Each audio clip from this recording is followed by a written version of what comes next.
Assalamualaikum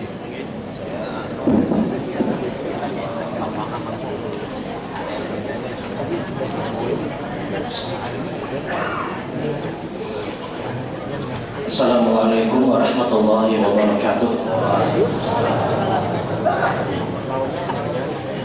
Innal hamdalillah nahmaduhu wa nasta'inuhu wa nastaghfiruh wa na'udzu billahi min shururi anfusina wa min sayyiati a'malina may yahdihillahu fala mudilla lahu wa may yudlil fala hadiya lahu. Asyhadu an la ilaha illallah wahdahu la syarika lahu wa asyhadu anna Muhammadan abduhu wa rasuluh.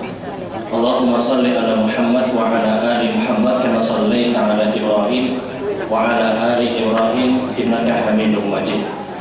Allahumma barik ala Muhammad wa ala ali Muhammad kama barakta ala Ibrahim wa ala ali Ibrahim innaka Hamidum Majid. Ikhwanu fillah, ibu-ibu, bapak, saudara-saudara jamaah salat maghrib dan salat isya insyaallah Masjid Al-Furqan rahimakumullah. Walillahilhamd, segala puji milik Allah. Mari sama-sama kita bersyukur kepada Allah. Kembali pada kesempatan malam hari ini kita dimudahkan, dilapangkan, diberikan taufik dan hidayah oleh Allah Subhanahu wa taala untuk bersama kembali hadir di salah satu majelis dari majelis-majelis ilmu di salah satu tempat terbaik di muka bumi, rumah dari rumah-rumah Allah, di salah satu bulan yang suci, bulan yang mulia, itu bulan Zulqa'dah. Satu bulan yang pernah disabdakan Nabi SAW, as-sanah isna asyara syahra minha arba'atun hurum, thalatha mutawaliyatin Dzulqa'dah wa Dzulhijjah wa Muharram wa Rajab mudharu baina Jumada wa Sya'ban. 12 bulan yang dimiliki oleh Allah, ada 4 bulan yang suci kata Nabi. 4 bulan yang suci tersebut adalah thalatha mutawaliyat. 3 bulan dia datangnya beriringan, 3 bulan dia datangnya berurutan. Yaitu Dzulqa'dah, Dzulhijjah dan Muharram. Kemudian 1 bulan lagi dia terletak antara Jumada dan Sya'ban. Bulan tersebut kata Rasulullah adalah bulan Rajab. Ini 4 bulan yang mulia, 4 bulan yang suci. Sementara posisi Ramadan dia berada pada bulan yang penuh dengan keberkahan. Dari 4 bulan ini terus terang Zulqa'dah adalah bulan yang paling tidak diperhatikan oleh mayoritas kaum muslimin. Kenapa? Karena hampir tidak ada kejadian apapun pada bulan Dzulqa'dah. Berbeda dengan Dzulhijjah, mayoritas kita akan punya fokus dengan yang namanya kurban.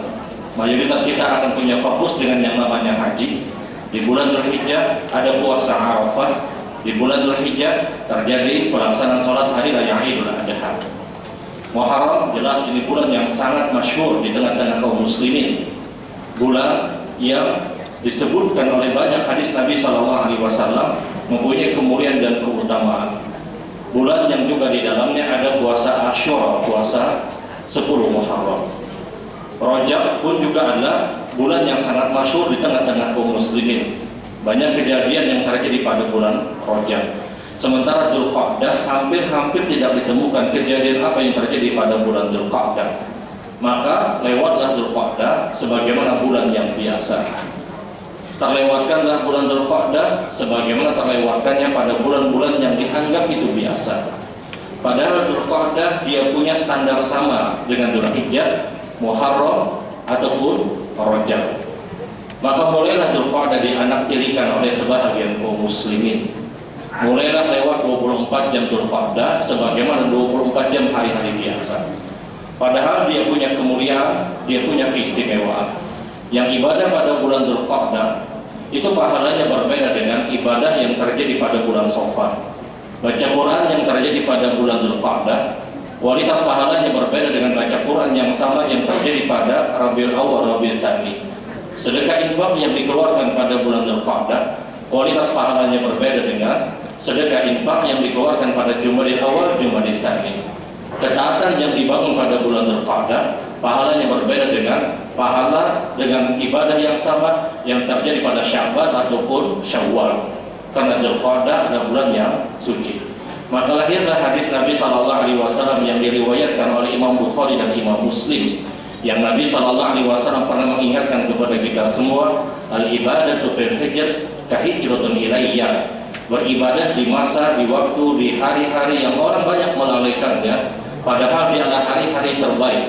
hari-hari yang sangat diperintahkan, hari-hari yang sangat agung kata Nabi, maka pahalanya kahijratin ilayya, seperti dia berhijrah kepada aku, seperti dia bersama aku kata Rasul sallallahu alaihi wasallam. Maka hari-hari Dzulqa'dah yang banyak dilewatkan oleh kaum muslimin, kemudian sebahagian kita mampu memanfaatkannya, maka kita dapat pahala sebagaimana pernyataan Rasul, dicatatkan pahala seperti berhijrah kepada Rasul sallallahu alaihi wasallam. Dan walillahil hamd, segala puji milik Allah, kita senantiasa terus diberikan taufik, diberikan hidayah oleh Allah Subhanahu wa taala untuk melakukan ketaatan-ketaatan yang diperintahkan. Baik Bapak Ibu yang dirahmati Allah, kalau pada pertemuan bulan yang lalu kalau tidak salah kita sudah membahas tentang kemuliaan dan keutamaan rumah dari rumah-rumah Allah.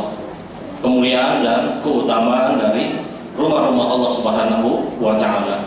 Dan di antara keutamaan rumah dari rumah-rumah Allah yang sudah kita perbincangkan pada kesempatan bulan yang lalu adalah bahwasanya siapapun dari seorang muslim merasa betah, merasa nyaman, merasa senang untuk berada di rumah dari rumah-rumah Allah, maka dia punya kesempatan untuk yudhilluhumullahu fi dhilli yauma la dhilla illa dhilluh. Dia punya kesempatan untuk mendapatkan perlindungan di hari kiamat yang tidak ada perlindungan kecuali perlindungan yang hanya diberikan oleh Allah Subhanahu wa taala. Sebagaimana penuturan hadis Nabi sallallahu alaihi wasallam, sab'atun yudhilluhumullahu fi dhilli yauma la dhilla illa dhilluh, imamun adilun syabun nasha'a fi ibadati rabbih, rajulun qalbuhu mu'allatun bil masajid, rajulani tahabba fillah istam'a wa tafarraqa alaihi, wa rajulun da'athu imra'atu dhatu jamali wa mansabin faqala inni akhaballah, wa rajulun yatasaddaqa bi sadaqatin fa akhfa yamin hatta la ta'lam shimali, wa rajulun dzakarallahu khaliyan fa fadat 'ainah. 7 golongan yang mendapatkan perlindungan di hari kiamat kata Nabi. Yauma la dhilla illa dhilluh, yang tidak ada perlindungan lagi di hari kiamat kecuali perlindungan yang hanya diberikan oleh Allah Subhanahu wa taala. Di antaranya adalah rajulun qalbuhu mu'allatun bil masajid, orang yang merasa nyaman untuk berada di rumah dari rumah-rumah Allah. Orang yang merasa hatinya terpaut dengan masjid. Orang yang dalam kehidupannya begitu senang untuk berada di rumah dari rumah-rumah Allah Subhanahu wa taala.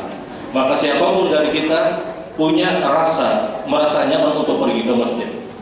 Rasa kalau seminggu pada ke masjid terasa kurang hidup ini, ada rasa yang seperti itu, dia punya peluang yudhilluhumullahu fi dhilli yauma la dhilla illa dhilluh. Dia punya peluang untuk mendapatkan perlindungan di hari kiamat.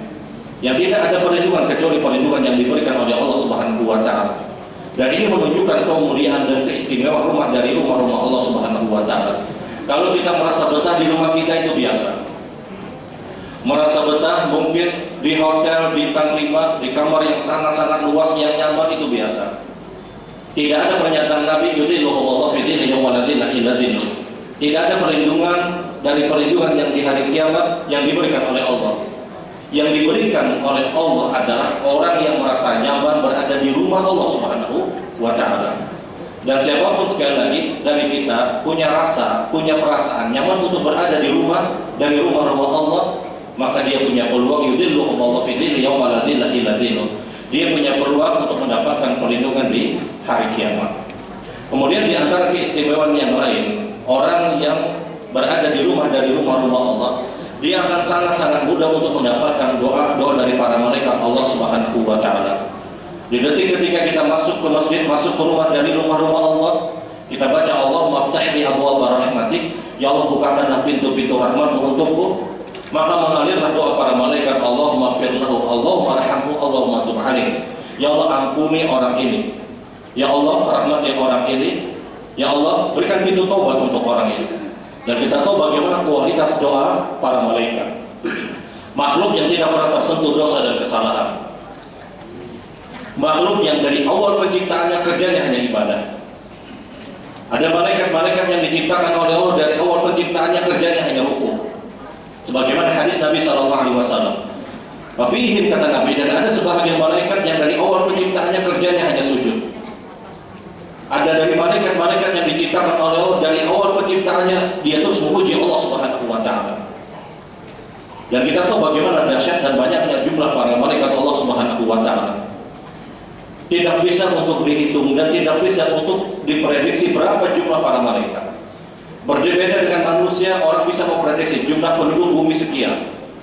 Tapi malaikat Allah Subhanahu wa taala tidak bisa ada yang menghitung.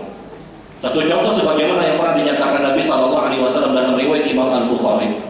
Kata Rasulullah, ketika saya mi'raj, ketika saya naik ke langit untuk menjemput perintah sholat yang 5 waktu, sampailah saya, kata Rasulullah SAW, pada langit yang ketujuh. Di langit yang ketujuh itulah, kata Nabi, fihi baitul makmur. Di langit yang ketujuh itulah, kata Rasulullah, ada baitul makmur. Maka aku pun bertanya kepada Jibril alaihissalam, kata Nabi SAW, wahai Jibril, apa ini? Kata Jibril, baitul makmur. Ini adalah baitul makmur, rumah yang ramai. Bait itu rumah, makmur itu yang ramai, yang padat penduduknya. Maka Jibril berkata kepada aku, kata Nabi SAW, katakanlah wahai Muhammad, baitul makmur ini sebelum penciptaan langit dan bumi itu telah dimasuki oleh malaikat setiap hari 70.000 malaikat, dan itu terus berlaku sampai hari kiamat. Bayangkan sebelum penciptaan langit dan bumi, berapa umur bumi kita hari ini? Mungkin miliaran tahun mungkin. Setiap hari 70.000 malaikat masuk ke Baitul Ma'mur. Dalam riwayat yang lain bahkan menyebutkan iddakhalu la yakhruju. Ketika mereka masuk, mereka tidak pernah keluar lagi. Dalam riwayat yang lain, iddakhalu lam ya'udu ilaih. Ketika mereka masuk, kemudian mereka tidak lagi kembali ke tempat tersebut, bergantian. Ini menunjukkan apa? Banyaknya dahsyatnya jumlah malaikat Allah Subhanahu wa taala. Setiap hari 70.000 malaikat masuk ke Baitul Ma'mur. Yang Rasul gambarkan Baitul Ma'mur itu, kata Nabi, adalah layaknya sebagaimana Baitilah Ka'bah yang itu ditawafi oleh manusia, sementara Baitul Ma'mur itu ditawafi oleh para malaikat. Maka mayoritas para ulama menyebutkan posisi Baitul Ma'mur itu tepat di atas Baitilah Ka'bah. Posisi Baitul Ma'mur yang itu di tempat tawafnya para malaikat berada di atas Baitilah Ka'bah yang ada di kota Mekah. Kalau ditarik garis ke atas sampai ke langit yang ketujuh, maka disitulah Baitul Ma'mur. 70.000 malaikat setiap hari masuk, kata Rasul SAW, sebelum penciptaan langit dan bumi. Bagaimana tadi kita katakan jumlah malaikat itu begitu dahsyat. Yang Rasul sebutkan rikatis sama, langit itu merintih saking banyaknya jumlah para malaikat yang ada di langit. Rasul pernah gambarkan bagaimana banyaknya jumlah para malaikat. Ketahuilah, kata Nabi, kenapa doa pada saat wukuf di Arafah itu hampir pasti diijabahi selama dia menghilangkan semua perkara-perkara yang terlarang. Orang-orang yang doa di wukuf pada saat di Arafah itu doa dia itu pasti diijabahi. Kenapa? Diaminkan oleh seluruh para malaikat. Yang malaikat itu, kata Nabi SAW, diturunkan oleh Allah ketika terjadi wukuf di Arafah setara dengan turunnya malaikat ketika terjadi Lailatul Qadar. Maka Nabi ditanya berapa jumlah malaikat yang diturunkan oleh Allah ketika terjadi Lailatul Qadar. Kata Rasulullah SAW, aksar min adad al-hasan, lebih banyak daripada jumlah butiran pasir yang ada di dunia. Lebih banyak daripada jumlah butiran pasir yang ada di dunia. Ini gambaran bagaimana banyaknya jumlah para malaikat Allah Subhanahu wa taala. Dengan jumlah yang begitu dahsyat, dengan jumlah yang begitu besar tadi, bagaimana doa, bagaimana orang-orang yang berada di masjid, di rumah dari rumah-rumah Allah, yang mereka mendapatkan doa dari malaikat, Allah maghfirlah, Allah marhamah, Allah matub alaih. Ya Allah, ampuni orang ini, rahmati orang ini, berikan pintu taubat untuk orang ini. Bagaimana 3 doa ini tidak diijabai oleh Allah Subhanahu wa taala? Didoakan oleh seluruh para malaikat, kata Nabi SAW. Karena hakikatnya semua ciptaan Allah, mereka itu memuji Allah Subhanahu wa taala. Sabbaha lillahi ma fis samawati wa ma fil ardh. Semua apapun yang ada di langit dan bumi, mereka memuji Allah. Yusabbihu lillahi ma fis samawati wa ma fil ardh. Mereka sedang memuji Allah semua apapun yang ada di langit dan di bumi, kata Allah Subhanahu wa taala. Terlebih malaikat-malaikat Allah Subhanahu wa taala. Bagaimana tidak kita katakan beruntung seorang muslim diberikan taufik, diberikan hidayah, untuk dia dimudahkan berada di rumah dari rumah-rumah Allah, dia mendapatkan doa malaikat, ampuni orang ini, rahmati orang ini, dan berikan pintu taubat untuk orang ini. Dan ini menunjukkan keistimewaan rumah dari rumah-rumah Allah Subhanahu wa taala. Di antara keistimewaan rumah dari rumah-rumah Allah juga, ini adalah satu tempat yang paling mudah untuk mendapatkan ketenangan. Tempat yang paling mudah untuk kita menyelesaikan semua urusan kita. Urusan-urusan yang besar itu bawa ke rumah dari rumah-rumah Allah, sholat, doa, kemudian minta agar Allah yang selesaikan.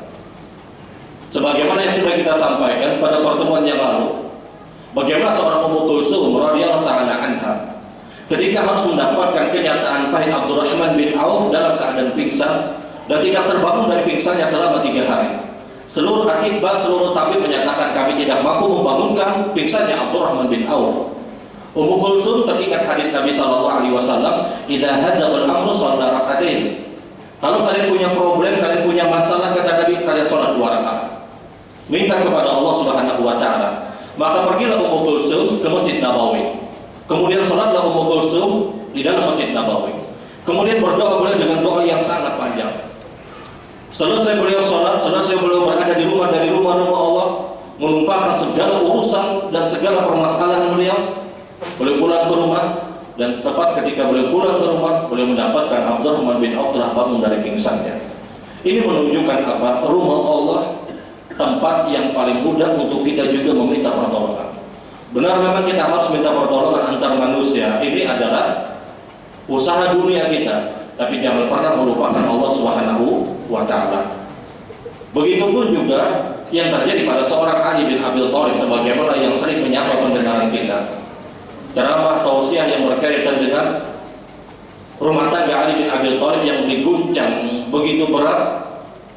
Terjadi perselisihan antara Ali dengan Fatimah radhiyallahu ta'ala anha, yang menjadikan Ali ketika itu harus keluar dari rumahnya dalam kondisi ghadban, dalam kondisi marah. Kemana Ali bin Abi Thalib pergi? Beliau menenangkan diri ke dalam masjid. Beliau sholat, beliau memohon kepada Allah, dan beliau beristirahat di rumah dari rumah-rumah Allah. Dan selesai urusan Ali dan Fatimah setelah itu. Dan ini menunjukkan rumah Allah adalah tempat terbaik untuk kita memohon, meminta kepada Allah Subhanahu wa ta'ala. Dan ini salah satu keistimewaan rumah dari rumah-rumah Allah. Begitupun juga ketika di antara keistimewaan rumah dari rumah-rumah Allah adalah ibadah yang kita kerjakan di masjid atau di rumah dari rumah-rumah Allah. Boleh jadi itu pahalanya berbeda dengan ibadah yang sama yang dilakukan selain dari rumah-rumah Allah pada ibadah-ibadah yang dikhususkan oleh Nabi SAW. Contoh sekarang ketika kita duduk hadir pada majelis ilmu di kesempatan malam hari ini. Majelis ta'lim yang terjadi di rumah dari rumah-rumah Allah itu berbeda pahalanya dengan majelis ilmu yang terjadi selain dari rumah-rumah Allah. Sebagaimana hadis Nabi SAW, "Man ghada ila al-masjid la yuridu bi ila al-khair yata'allama minhu aw yu'allimah, falaysa lahu al-jazaa illa kal-hajji tamam." Siapapun, kata Nabi, yang dia datang ke rumah dari rumah-rumah Allah, dia ingin mempelajari Al-Quran dan Sunnah, maka tidak ada balasan yang pantas, kata Rasul, kecuali dicatatkan pahala haji dengan sempurna. Kita tahu sekarang antrian haji itu panjang luar biasa. Mendaftarlah ini mungkin 30 tahun hanya berangkat. Umur 50 tahun mungkin umur 80 hanya berangkat. Itu kalau masih berhilang juga. Panjang antrian haji itu panjang luar biasa. Ada orang yang datang ke majelis ilmu di rumah dari rumah-rumah Allah yang dia pelajari Al-Quran dan Sunnah, kemudian dia ikhlas, kata Nabi, dicatatkan pahala haji dengan sempurna. Benar, memang kita tidak dapatkan pahala tawaf, pahala sa'i, tahallul, kemudian orang wukuf di Arafah, kemudian dia mabit di Musdalifah, kemudian dia melontar Aqabah di Mina, kemudian 11, 12 dia lontar ula wusta Aqabah, kemudian di tanggal 13 dia lagi lontar ula wusta dan Aqabah, kemudian dia balik ke Mekah untuk melaksanakan tawaf ifadah. Ini tidak kita dapatkan kecuali kita pergi ke sana. Salat di Masjidil Haram yang dilipat gandakan 100.000 kali lipat tidak kita dapatkan kecuali kita pergi ke sana. Tapi untuk pahala hajinya itu didapatkan oleh orang yang datang ke rumah dari rumah-rumah Allah, yata'allama minhu aw yu'allima, kemudian dia mau pelajari Al-Quran dan Sunnah dengan niatan ikhlas karena Allah Subhanahu wa ta'ala, maka dia telah dapat pahala haji yang sempurna. Dan walillahil hamd, segala puji milik Allah. Allah tetapkan, idza ahsana islamuhu faqulu hasanatin tuktabu bi asyri amsalihha ila sab'ati mi'ati dhifin wa ila an'atin katsira. Ketahuilah, kata Nabi, umatku, kata Rasul kita, umat Nabi Muhammad SAW, kalau kalian ahsana islamuhu, kalau kalian melakukan kebaikan dalam keislaman kalian, melakukan ibadah ketika kalian berislam ini, kata Nabi, maka faqulu hasanatin tuktabu bi asyri amsalihha, setiap kebaikan yang kalian bangun itu dilipat gandakan 10 sampai 700 kali lipat. Minimal orang datang ke majelis ilmu, terjadi di masjid atau di rumah dari rumah-rumah Allah yang dia pelajari Al-Quran dan Sunnah, dan dia ikhlas, minimal dapat 10 pahala haji, sampai bahkan mungkin 700 pahala haji, tergantung bagaimana kualitas dia hadir pada majelis ilmu tersebut. Dan ini rahmat dan rahimnya Allah Subhanahu wa Ta'ala. Dan sekali lagi ini menunjukkan keistimewaan rumah dari rumah-rumah Allah Subhanahu wa Ta'ala. Maka ada adab-adab besar yang diajarkan Nabi SAW ketika kita berada di rumah dari rumah-rumah Allah. Yang pertama tentunya ketika kita ingin berada di rumah dari rumah-rumah Allah, ketika kita ingin ke masjid beribadah kepada Allah Subhanahu wa Ta'ala, sangat-sangat diharapkan kalau memungkinkan kita lebih dulu untuk berwudu di tempat tinggal kita. Kita bersuci dulu di rumah kita. Karena orang yang berwudu di rumahnya, kemudian dia pergi ke rumah dari rumah-rumah Allah, pahalanya akan berbeda dengan orang yang langsung ke rumah dari rumah-rumah Allah, kemudian dia berwudu di masjid. Di antara pembeda pahalanya adalah sabda Nabi SAW, "Man tatahhara min baiti." Siapa yang bersuci dari tempat tinggalnya, kata Nabi. Tsumma atal masjidah, kemudian dia datang ke masjid. Maka kata Nabi, setiap gerak langkah kaki dia mengangkat derajat dan menghapus dosa. Rasul memberikan persyaratan man tatahhara fi baiti, siapa yang bersuci dari tempat tinggalnya. Di dalam ilmu bahasa Arab, orang-orang yang punya disiplin ilmu pada ilmu bahasa Arab, kita kenal ada yang namanya ilmu nahwu, ada saraf, ada balaghah dan yang lainnya. Setiap kalimat yang dimunculkan dengan harfu syarat, dengan huruf syarat, maka harus ada jawab syarat, harus ada jawab dari syarat tersebut. Rasul menggunakan kalimat man itu dalam ilmu nahwu adalah harfu syarat. Siapa, kata Nabi, yang melakukan sebuah amalan ini, yaitu berwudu, maka baru dia mendapatkan apa yang disebutkan tadi. Sehingga ini adalah syarat untuk mendapatkan diangkat derajat dan dihapus dosa. Syaratnya adalah dia bersuci dulu dari tempat tinggalnya. Karena di dalam ilmu nahwu, setiap kalimat man yang dimulai, yang disabdakan Rasul SAW atau yang disebutkan dalam ayat-ayat Al-Quranul Karim, dia masuk pada wilayah ini adalah harfu syarat. Maka harus ada jawab syarat yang seakan-akan bahasa yang lebih mudah untuk kita pahami. Kalau ikan menangka ini, nah ikan dapat ini. Rasul sebutkan, kalau Anda bersuci di tempat tinggal Anda dan Anda ingin pergi ke masjid, maka setiap gerak langkah kaki engkau mengangkat derajat dan menghapus dosa. Kapan orang itu mengangkat derajat dan menghapus dosa? Amalan tersebut, gerak langkah kakinya, dipersyaratkan oleh Rasulullah, man tatahhara, siapa yang bersuci dulu dari tempat tinggalnya. Sehingga berwudu atau bersuci dari tempat tinggal kita, ini adalah satu hal yang sangat diperintahkan, satu hal yang sangat ditekankan oleh Rasul SAW. Belum lagi hadis Nabi yang lain, yang Nabi SAW sebutkan, man tawaddo'a fa ahsana wudu'ihi, siapa yang berwudu dan dia perbaiki wudunya, kata Nabi, tsumma atal masjidah, kemudian dia datang ke masjid, datang ke rumah dari rumah-rumah Allah, maka sungguh, kata Nabi, kalau orang itu datang ke rumah dari rumah-rumah Allah, lihat fardhu min faraidillah, untuk menjalankan kewajiban dia sebagai seorang muslim, salat yang 5 waktu, maka pahala yang disiapkan kan kal hajjil muhrim, seperti orang yang berhaji dengan ihramnya. Salat 5 waktu, di antara pahalanya ketika itu terjadi di rumah dari rumah-rumah Allah, dicatatkan pahala haji dengan sempurna. Syaratnya tawaddu'a fi baiti, dia bersuci dari tempat tinggalnya, dia berwudu dari tempat tinggalnya.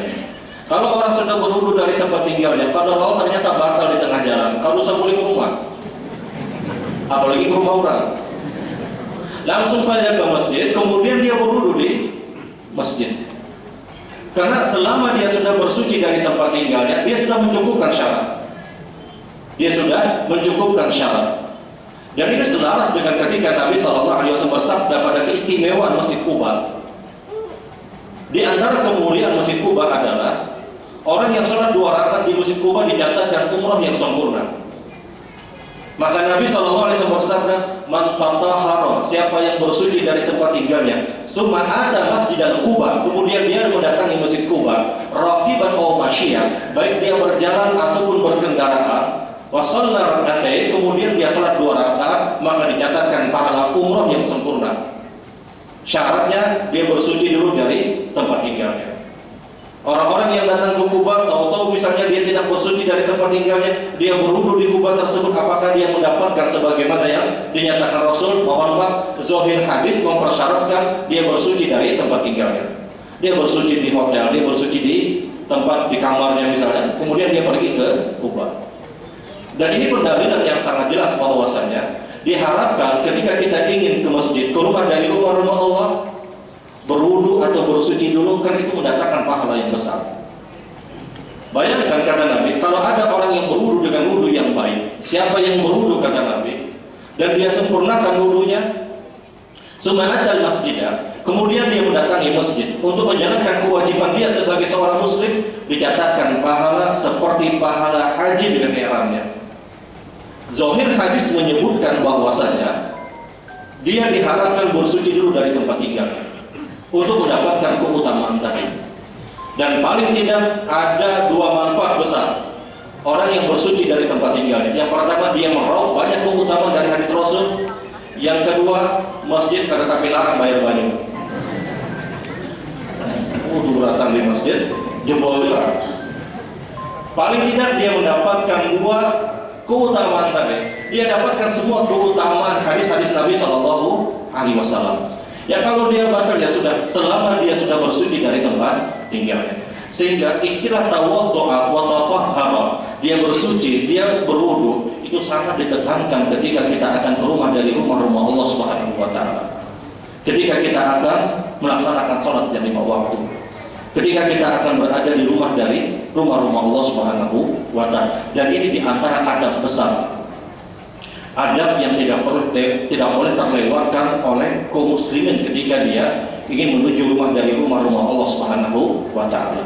Kemudian yang kedua, di antara adab besar ketika kita ingin menuju rumah dari rumah-rumah Allah, siapapun yang dia punya kelapangan untuk berwangi-wangian, maka hendaknya dia berwangi-wangian. Dan ini terkhusus untuk kaum laki-laki.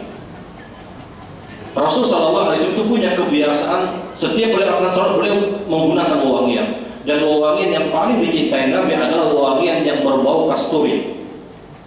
Kasturi itu minyak wangi yang dia kalau ditempelkan ke pakaian dia tidak berwarna, karena kasturi itu warnanya putih, tidak membekas, Rasul kata Aisyah radhiyallahu ta'ala anha, setiap akan pergi ke masjid beliau menggunakan wewangian, dan wewangian yang paling dicintai Nabi SAW wewangian yang punya aroma kasturi kata beliau.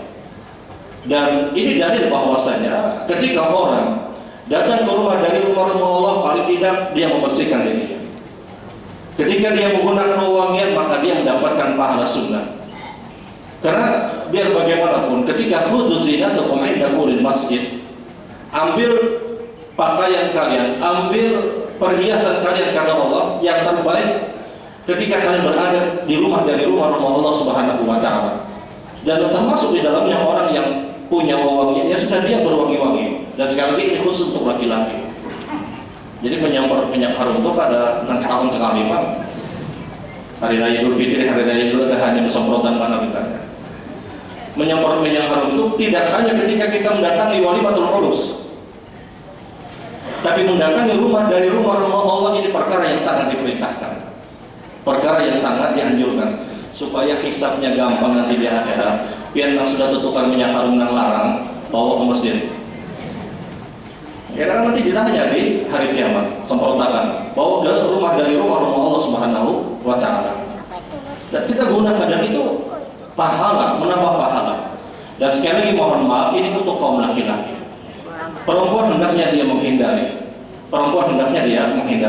Karena ada pernyataan hadis Nabi SAW, ayyuma imra'atin istata'at famaratu baina rijal fahiya zaniyah. Siapapun dari seorang perempuan kata Nabi, dia menggunakan wewangian tersebut tercium baunya dari kelompok laki-laki.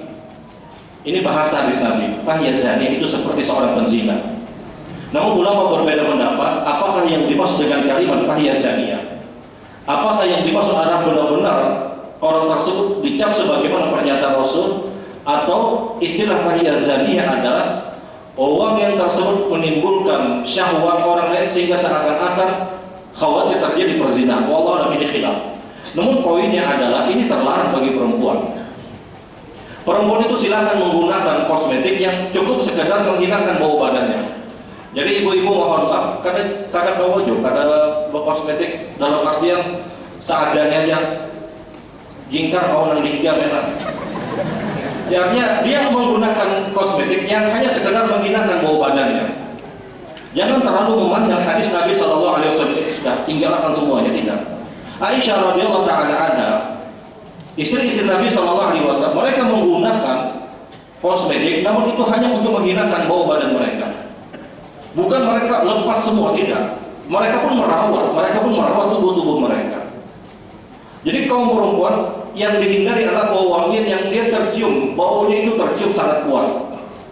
Perempuan itu boleh menggunakan wangian yang baunya tercium sangat kuat pertama ketika mereka bersama kaum perempuan yang lain. Ibu-ibu arisan misalnya, dipastikan yang arisan ini bobinian berataan. Maka apakah boleh dia menggunakan wangian? Hukumnya diperbolehkan. Dan ulama sepakat di titik ini.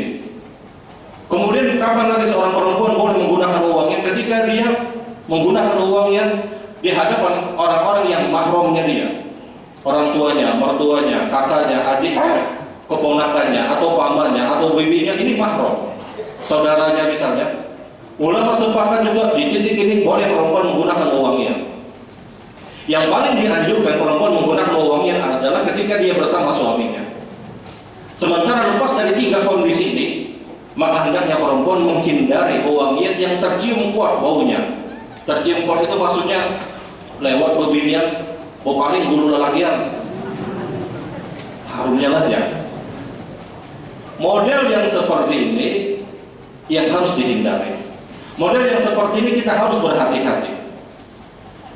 Karena ini hanya boleh sebagaimana pernyataan para ulama di tiga keadaan tadi. Kalau itu semua adalah kelompok perempuan semuanya. Kemudian yang kedua, dia bersama mahramnya. Kemudian yang ketiga, sangat dianjurkan ketika dia bersama suaminya. Di tiga keadaan ini, maka hendaknya dihindari. Tapi apakah dia lepas semua? Tidak. Dia menggunakan kosmetik yang sekedar untuk menghilangkan bau badannya. Ya, tinggal dipilih dan dicari mana yang kira-kira kosmetik yang cukup untuk menghilangkan bau badan kita. Nah, ikhwan fillah rahimakumullah. Kemudian muncul pendapat, muncul permasalahan bagaimana pakaian-pakaian yang diberikan pengharum misalnya. Banyak sekarang macam-macam baunya. Nah, apakah itu diperbolehkan? Wallah, dari dulu ulama berbeda pendapat. Kenapa? Ini masalah istihadi, ini masalah baru. Ini permasalahan baru. Sebagian ulama menyebutkan bahwasanya asal muasal wangi itu bukan minyak wangi yang disebutkan. Sehingga ketika ini asal muasalnya kembali kepada hukum asal, berhubung ini bukan minyak wangi yang ditetapkan dalam hadis Rasul, sebagian ulama memberikan kelonggaran dalam masalah ini. Hanya sekedar wangi pakaian misalnya. Kan ada sekarang macam-macam baunya. Nah, sebagian ulama menyebutkan bahwasanya berhubung ini bukan wewangian yang dimaksudkan dalam hadis Nabi SAW, maka hal yang demikian tidak dipermasalahkan. Namun sebagian ulama wallah, sebagian mereka berpendapat kita perlu berhati-hati. Namun ini khilaf. Ini khilaf yang sampai sekarang pun tidak ada jalan temunya. Kenapa? Ini masalah ijtihadi. Karena pokok masalahnya dalam hadis tersebut adalah wewangian yang itu memang jelas dipahami oleh mayoritas kaum muslimin itu adalah minyak wangi yang ketika dipakai menjadikan orang tersebut menjadikan pusat perhatian dari sebahagian manusia yang lain. Karena pokok masalahnya seperti itu.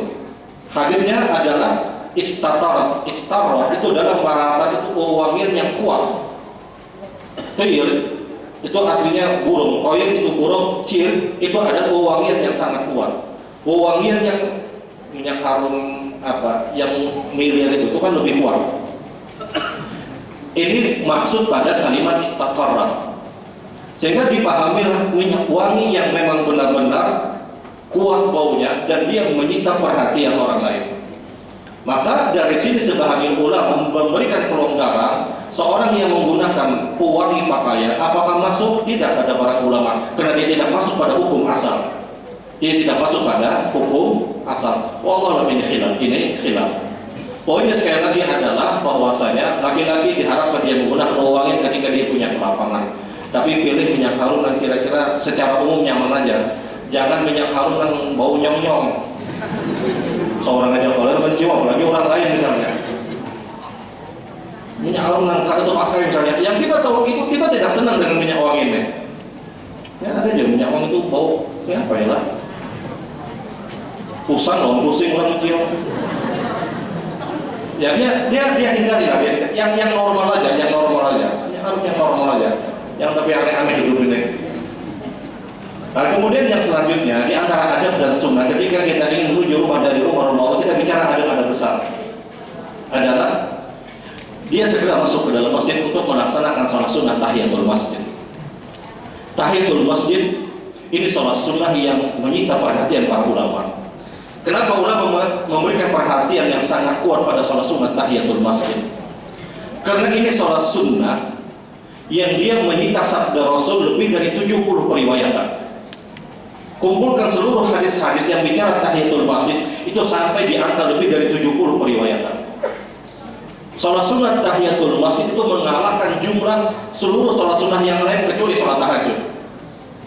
Rawatib yang biasa kita lakukan, qobliyah subuh, qobliyah zuhur, ba'diyah maghrib, ba'diyah isya, dia kisarannya hanya sekitar 10 periwayatan. Duha yang biasa kita kerjakan tidak sampai lebih dari 10 periwayatan. Syuruk isyraq tidak sampai lebih dari 10 periwayatan. Tapi tahiyatul masjid lebih dari 70 hadis Nabi SAW. Satu-satunya amalan hadis yang mengalahkan tahiyatul masjid itu hanya sholat tahajud, dan ini wajar. Kenapa? Itu sholat terbaik setelah sholat jam 5 waktu. Sehingga tahiyatul masjid itu menarik perhatian para ulama. Kalau sholat sunnah rawatib jelas ada fadilah yang disabdakan Nabi SAW. Rakataini qabla subhi wa rakataini qabla zuhur wa arba rakaat qabla zuhri wa rakataini ba'da zuhur wa rakataini ba'da maghrib wa rakataini ba'da isya bunyiya lahu baitan fil jannah. 2 rakaat sebelum subuh, 2 rakaat sebelum zuhur, dalam riwayat yang lain 4 rakaat sebelum zuhur, 2 rakaat setelah zuhur, 2 rakaat setelah maghrib, 2 rakaat setelah isya, hasilnya dibangunkan istana di surga. Ada fadilah sholat sunnah rawatib. Qobliyah subuh dahsyat lagi. Rakaatan qabla fajr khairu minad dunya wa ma fiha. 2 rakaat sebelum sholat subuh pahalanya lebih baik daripada dunia dan seisinya. Salat duha yang 2 rakaat kata Nabi itu setara pahalanya dengan orang yang bersedekah sebanyak 360 kali. Sebagaimana keumuman pernyataan Rasul sallallahu alaihi wasallam, khuliqa ibnu Adam ala salasami'ati wa sittina mafsalin. Anak-anak Adam manusia normalnya, mohon maaf, itu diciptakan dengan 360 persendian kata Rasulullah. Dan itu sesuai fakta pada ilmu kesehatan dan benarnya Islam. Rasul tidak pernah bikin penelitian bagaimana persendian manusia. Semua pernyataan Rasul itu dari Allah. Kata Nabi, khuliqa ibnu Adam salasami'ati wa sittina mafsalin. Manusia yang normal itu diciptakan dengan 360 persendian. Faktanya ahli kesehatan meneliti benar 360 persendian. Benarnya Islam, benarnya agama kita ini, benarnya Islam yang kita yakini. Maka kata Nabi SAW, setiap maksol, setiap persendian hendaknya kalian bersedekah. Dan itu bisa kalian lakukan dengan 2 rakaat duha. 2 rakaat duha itu setara dengan orang yang bersedekah sebanyak 360 kali. 4 rakaat duha dicatatkan pahala, orang itu dicukupkan sampai petangnya kata Rasulullah. Syuruk kita tahu di antara keutamanya dicatatkan umrah dan haji sempurna.